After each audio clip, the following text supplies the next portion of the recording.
E vamos lá, galera, bora de novidades aí do Flamengo, informações aí sobre o Flamengo, que nesse domingo já começa aí o Campeonato Carioca enfrentando a Portuguesa, tá? O Troca de Passe falou aí sobre o clube mais amado e mais querido do Brasil. Se inscreva no canal, deixe seu like, é um prazer imenso ter você com a gente todos os dias, é uma honra mesmo ter vocês aqui, anti-rubro-negro, e você também flamenguista. Trocar aquela ideia, aquela zoeira, sempre aquela zoeira sadia, será sempre muito bem-vindo, tá? Muito obrigado a todos vocês. Vamos aqui acompanhar a galera aí do Troca de Passe. Para do negócio do Caio Jorge, né? O Flamengo fez a terceira proposta ao Caio Jorge, uma proposta que superou 188 milhões de reais e essa proposta acabou sendo recusada. Então o Flamengo vai para outros alvos a partir de agora, né?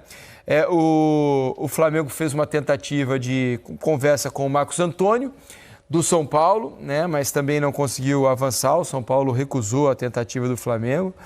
E o Pedro, essa acho que é a notícia mais importante. Pedro se apresentou mais cedo do que os seus companheiros, né, que vão voltar de férias na segunda-feira.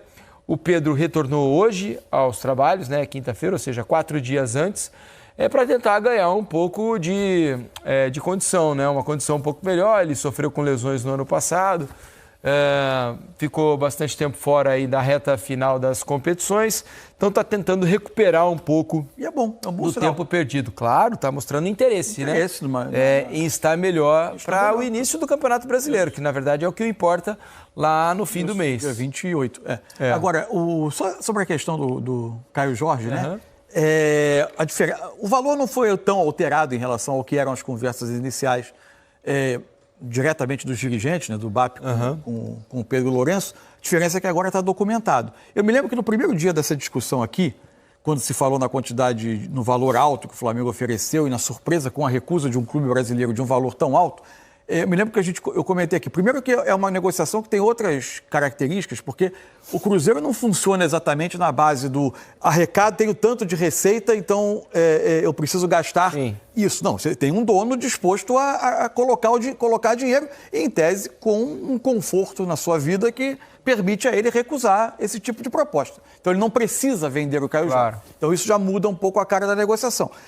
Agora, uma coisa que eu me lembro de ter alertado aqui, não fazer tem um custo para o Cruzeiro. Não o custo de não receber o valor da transferência. O custo de que, claramente, para o Flamengo fazer propostas nesse nível, ele tem um aceno do Caio Jorge de estar disposto a fazer a troca, caso houvesse acordo entre os clubes, né? E diante disso, e tendo o Caio Jorge agora documentado do Flamengo a proposta, e tendo ele em mãos, provavelmente, a informação, no mínimo, de que o Flamengo lhe ofereceria um belo salário, o Cruzeiro agora vai se ver numa situação de que, para contornar a situação com o Caio Jorge, não que exista uma ruptura com o clube, que o Caio Jorge não fosse querer mal-estar, nada disso, mas apenas que é um jogador que se valorizou no mercado e agora o clube precisa fazer frente a isso e já tem a notícia de que o Cruzeiro vai rever o contrato do Caio Jorge e dar a ele uma compensação. Um custo que deriva desse interesse do Flamengo. Faz parte. E para fechar, o Flamengo, além do Pedro, o Wallace voltou também se apresentou hoje, né? Vai tentar correr atrás do prejuízo. Tinha ganhado espaço lá na Copa do Mundo, depois perdeu, né, Mansur? Fez umas bobagens por aí, algumas expulsões. Agora está tentando chamar a atenção de novo dentro do elenco do Flamengo. Fundamental, experiência, equilíbrio, cabeça no lugar porque futebol bem orientado, né? E ele próprio se equilibrar um pouco mais. Beleza. Não vai ser marcante. É o time sub-20. O Flamengo não poderia começar a temporada agora mesmo. Não poderia começar domingo, não poderia começar quarta-feira. Não tem a menor condição mesmo. O Flamengo foi uma das equipes a ter as datas mais adiantadas do que o Campeonato Brasileiro. O Campeonato Brasileiro tem pouco mais de um mês, o Flamengo terminou menos, jogou mais ainda. Flamengo, Fluminense, Vasco, Corinthians e Cruzeiro, né, tiveram temporada bem estendida, então não tinha jeito. Mas então esse jogo dificilmente vai entrar para a história. Não podemos ver ali algo especial, mas não vai. Só vai ficar marcado se o jogador der muito certo depois. Exato. Pode ser o início de uma trajetória de um jogador que está começando no Flamengo, mas ainda assim, né, Vini? A gente brincou no início do programa que é para matar a saudade mais do uniforme do que qualquer outra coisa. E quando a gente olha para times alternativos, muitas vezes a gente imagina alguns jovens despontando e ganhando espaço. No Flamengo isso é ainda mais difícil, muito, né? mais. Porque é um elenco muito encorpado. Então, para um jogador jovem, prata da casa, se destacar e ganhar espaço, o espaço real no time, né? Não que seja aquele tapa-buraco para momentos assim. O último foi o Wesley, difícil. né? Numa posição mais carente, né? Mas quando você fala de posições mais concorridas, e aí o Flamengo, por exemplo, na última temporada, o quarto zagueiro do elenco era da base. Mas não também funcionou. muito pouco utilizado. Foi pouco utilizado quando precisou não estava pronto. Exato. O espaço ele é mais reduzido ainda num elenco desse porte. Né? Eu trabalhei na Copa São Paulo de Futebol Júnior do ano passado e eu lembro de estar cobrindo ali o grupo do Flamengo, a sede em que o Flamengo estava disputando. E quem estava disputando a Copinha com a camisa do Flamengo era o Sub-17. Porque o Sub-20 ele já faz, às vezes, do profissional nesse começo de temporada. Então, assim, tá tudo muito precoce, né? O 17 agora é o time que joga a Copinha, o 20 já não é mais o time da Copinha porque ele tem que jogar o profissional ou vestir a camisa do profissional. Eu lembro, inclusive, que o treinador que estava ali na Copinha, ele foi chamado às pressas para abandonar o time. 3 ou 4 jogadores também saíram ali, acho que de Araraquara, se eu não estiver enganado, me fugiu o nome da cidade.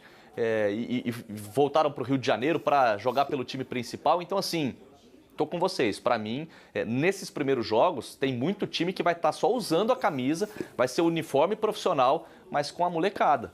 E acho que esse jogo também só vai ter um certo destaque, pensando na história, se algum jogador fizer um gol antológico, um gol do meio campo, o famoso gol que o Pelé não fez, que muita gente faz, só o Pelé não fez, né? Ou se algum Pelé jogador... Pelé não fez na Copa, né? Pelé, exatamente. Depois que ele tentou na Copa do Mundo, aí o pessoal falou, talvez dê para fazer. Mas eu tô com vocês. Só se sair um gol antológico como esse, para ter essa partida marcada na memória do torcedor, ou se algum jovem marcar o primeiro gol e depois explodir e virar um fenômeno. A última rodada do Campeonato Brasileiro, né, por conta da circunstância também, abriu um pouco desse espaço, naquele Flamengo e Mirassol, 3-3, porque o Flamengo já tinha conquistado o título brasileiro e já estava de olho com o elenco principal na Copa Intercontinental. E por conta disso que o Vini falou, o Flamengo não vai jogar, não está jogando a Copa São Paulo. Sim. O Flamengo esse ano optou por, ao invés de ficar indo, voltando, traz jogador de lá, traz jogador para cá. Esse é o que impacta no planejamento do time principal. Esse é o time que vai começar o Campeonato Carioca e não tem Copa São Paulo. Até porque já estamos colocando nossos jogadores... Para que serve a Copa São Paulo atualmente? Para dar vitrine. Então, uma vitrine aqui no Campeonato Carioca. Só mudou a vitrine, né? Ao invés de botar na Copinha, molecada, vem para cá e joga o Campeonato Carioca com a camisa profissional. É vitrine para todo mundo, né? São 3.000 clubes, mais ou menos. Aí traz jogadores do Brasil inteiro, expõe ali, aí cada um faz o seu negócio ali, né? É isso. Falando da equipe principal do Flamengo, né, a gente viu também no início do programa que o Pedro foi o que se reapresentou um pouco mais cedo. Por quê? Porque tem uma temporada também pela frente. Tá dormindo com GPS, né? Exatamente.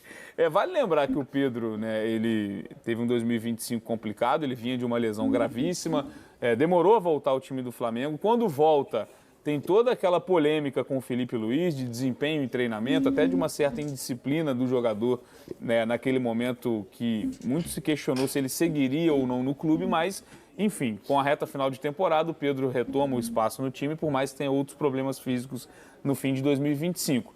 Ainda é colocado como um dos principais jogadores do elenco e da posição no futebol brasileiro, mas já tem uma sombra aparecendo. Por mais que o Cruzeiro tenha fechado a porta pelo Caio Jorge, o Flamengo está no mercado em busca de um camisa 9. Então é uma temporada em que o Pedro, depois de algum tempo, pretende começar do início, já com condições físicas plenas para disputar a temporada toda, e com essa sombra que ainda não sabe de quem vai ser, mas o Flamengo está no mercado. Está no mercado, assim, é normal que esteja, porque é uma posição carente. O Pedro, quando se machucou, o Flamengo teve que improvisar, porque tinha contratado um centroavante que não tinha dado resposta durante o ano inteiro. Então, quando precisou ali, sabia que o Juninho não estava apto para resolver o problema. E quando contratou o Juninho, o Pedro estava fora. O Flamengo já sabia dessa ausência do Pedro no início da temporada de 2025. Então, ficou claro que precisava de um jogador para a posição, né? Agora, se esse jogador, o que o Flamengo quer agora, e não era o caso do Juninho, o Juninho chegava para ser reserva. O Flamengo quer agora é um jogador que dispute a posição com o Pedro, que dê outras características para o Felipe Luiz, já que o Felipe Luiz também não é um grande fã das características do Pedro. Deixa bem claro que não é um fã, né? Ele utiliza, o Pedro é bom, o Pedro dá resposta. O próprio Bruno Henrique, que jogou improvisado na posição, falou, não gosto de jogar nessa posição porque eu estou disputando com o Pedro essa posição. Quero disputar a posição na minha posição. Essa aqui é muito difícil, eu improvisado disputar com Ele só com o gostou Pedro. ele só gostou de ser camisa 9 quando ele disputou com o Plata e com o Juninho, né? Aí, né? A concorrência ficou mais tranquila. Aí ele, entre ser reserva e ser o camisa 9, ele prefere ser o camisa 9. Agora, entre ser reserva e ficar disputando a posição com o Pedro, ele acha que ali ele não vai ser difícil a competição para ele. Então, o Pedro é um jogador de altíssima qualidade, mas o Flamengo quer com características diferentes porque o técnico pede jogadores com características diferentes para essa posição. Ele não gosta das características. Não é que ele não gosta do Pedro exatamente. Talvez ele não goste também, tá? Talvez ele não goste também, mas essa informação eu não tenho. Agora, qual característica ele quer jogador com característica diferente para a posição? Porque a gente está falando, né, Vini, de um jogador que, se não tivesse esses problemas físicos, poderia estar nessa fila por disputa na Copa do Mundo, por exemplo. Pedro foi um cara que foi colocado no radar da seleção brasileira por muito tempo. E aí, nominalmente, né, quando o Dorival Júnior era técnico da seleção brasileira, falava constantemente o nome do Pedro, e aí naquele momento o Pedro não estava apto para ser convocado. Mas enfim, foi uma temporada de 2025 com muito aprendizado também, acho que para o Pedro, né, nessa questão dele com o Felipe Luiz, e de ser uma temporada onde ele demorou para conseguir sequência, falando da parte física realmente. Eu acho que tudo é bagagem, né? É óbvio que o Pedro gostaria de estar num outro contexto,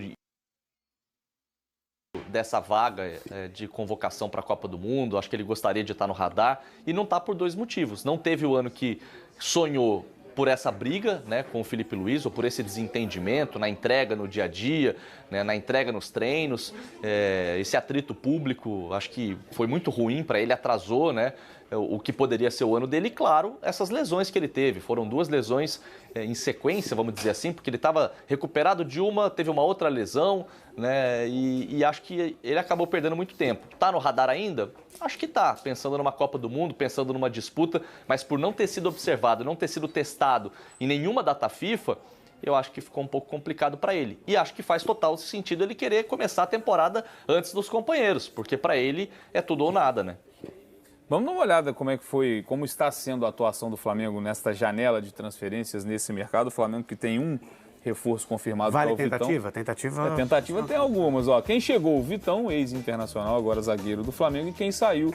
Jogadores também que não estavam sendo utilizados no time principal do Flamengo. O Juninho deixou o clube, o Vinha foi para o River Plate. Né? O Vinha foi para o River Plate.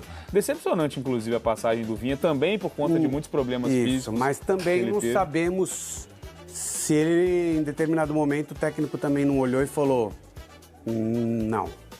Porque tinha 3, né, na posição, então era mais fácil o Ayrton Lucas de lado. Estava à frente nessa fila em relação ao Vinha, e o Alexandre, titular do Flamengo. O Juninho foi para o Pumas do México e o Matheus Cunha, goleiro, foi para o Cruzeiro, já tinha um pré-contrato assinado desde o ano passado. Então, mas a gente sabe que o Flamengo segue no mercado também para preencher lacunas, né? Do próprio goleiro reserva, né? O Rossi é o titular incontestável, foi muito bem na conquista da última Libertadores, inclusive, mas com a saída do Matheus Cunha, o Flamengo segue de olho no mercado. Tentativas pelo Gabriel Brazão não avançaram e o Andrew aparece como um nome possível, né? Um jogador que também estava no radar do próprio Botafogo para ser goleiro do Botafogo nessa temporada. E falando do ataque também, né? A gente tem inclusive a matéria aí do GE.com, um jogador de 24 anos que atualmente está no Gil Vicente de Portugal. E falando da questão do ataque, a gente sabe também das tentativas frustradas do Flamengo para... E de acordo aqui com a ESPN, mano, o Flamengo fechou aí um pré-contrato já com esse goleiro Andrew, tá? Aqui, ó, para vocês darem uma olhada aí, ó. Deixa eu tirar aqui a minha imagem. Tá aí para vocês darem uma olhada, tá? O Flamengo apresenta oferta ao Gil Vicente pelo goleiro Andrew, tá? O Flamengo avançou nas negociações por Andrew e apresentou uma oferta ao Gil Vicente de Portugal. De acordo com a apuração da ESPN, o clube carioca ofereceu 1 milhão de euros, cerca de 11 milhões de reais, além de 10% de uma futura venda do goleiro, tá? Então espero que dê tudo certo também aí e que o goleiro chegue para brilhar com a camisa do rubro-negro. Beleza, galera? Ó, tamo junto, deixe seu like, se inscreva no canal. Muito obrigado por essa moral, vocês ajudam, incentivam muito aqui o nosso trabalho. Sempre vai ser um prazer, uma honra ter você com a gente todos os dias, hein? Aquele abraço, é nóis e valeu, galera! Saudações!